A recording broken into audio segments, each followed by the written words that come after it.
next Power Pop is asking, Froox, what is your favorite show? I got a bunch. The one I most recently watched that I really like is called Pantheon. It has 2 seasons. Um, I don't want to say too much. It has to do a lot with kind of this, but more sci-fi, more like I'm gonna say mind upload. It deals with mind upload. I'm not gonna tell you more. I recommend watching it. It's a really good show. It's very well written. It's very clever in lots of ways. There is a scene in a second episode that is a bit shocking, like, content warning. It's one of the few times where I was watching it where I had to pause it and kind of process what I just saw. And I kind of liked it because, like, it doesn't happen too often, but I was just like, whoa, that just happened. They just showed that thing. And it's a thing I've read about in sci-fi books before, like happening, but just seeing it on screen was visceral.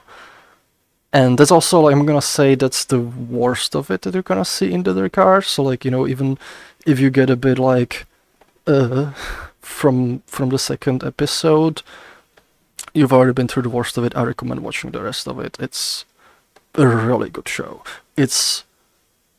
There's a lot of good sci-fi elements of it, and there's a lot of like cool action scenes, and there's a lot of like cool themes and problems it kind of deals with, and there's also like a lot of emotional things, which in some cases are worse than the more graphical stuff, but it's a good show. Watch it. What about you, Sarah?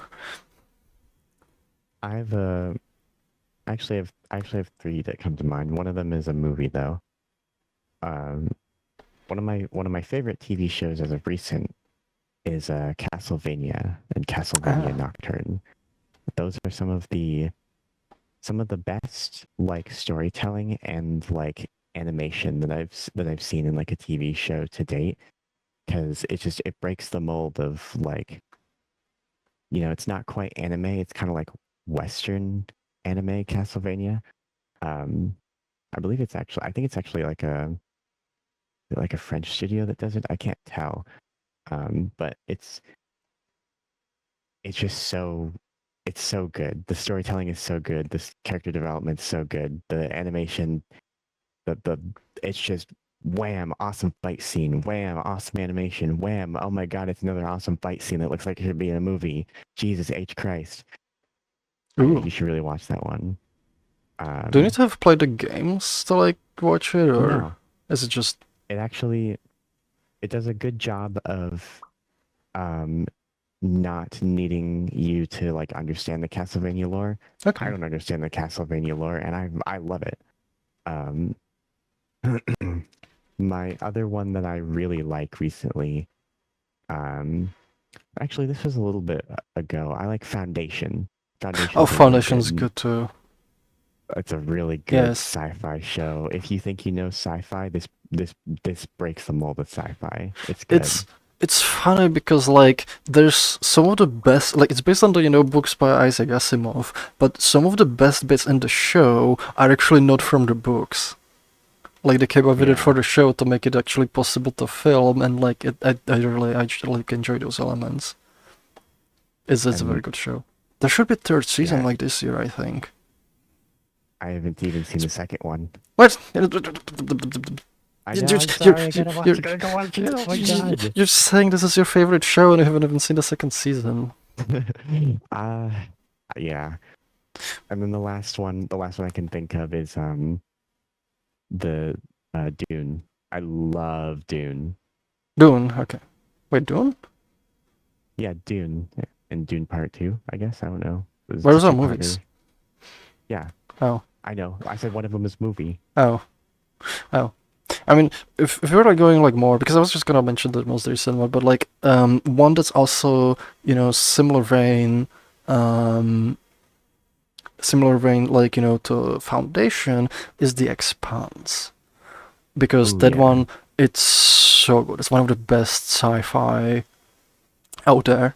Unfortunately, there's only 6 seasons, because it's based on a book series that have 9 books plus a bunch of novellas, and it roughly matches. So like one season is one book. Some of the coolest stuff happens in book 7, especially 8 and 9. And those are not filmed, although like they kind of said they might want to do them at some point in the future. But even then, it's one of the best sci-fi shows. Like it feels real. Like it's a lot of like other sci-fi compared to this ends up feeling like lasers and like little green alien men, like little humans, just kind of like with humans with features. The alien stuff in The Expanse is like proper otherworldly alien. Like it's alien on a fundamental level, but it also deals a lot like with impact of things on humans and how humans behave, and in that regard, it's also very realistic. Even the way they travel like through the solar system, it's oh, what was that? What? That was weird. Even that like is based on let me just settle back in. It's based speaking of alien stuff, it's very good. Like it feels like this is something that could happen in the future. I strongly recommend that one too. And also, like, I have to mention one of this is older one, but it's the Stargate series. Like I've watched it like a million times. Watched it here, like it's an old like classic, and there's so much of it. Like there's like literally there's 10 seasons of SG-1, 5 seasons of Atlantis, 2 seasons of Universe. There's I think like 3 or 4 movies. I forget the exact number of them. And like when you watch all of it, like you're gonna wish there was even more. It's very good. Oh, one more. Orville. Orville. Sorry, can I get into this? But like Orville.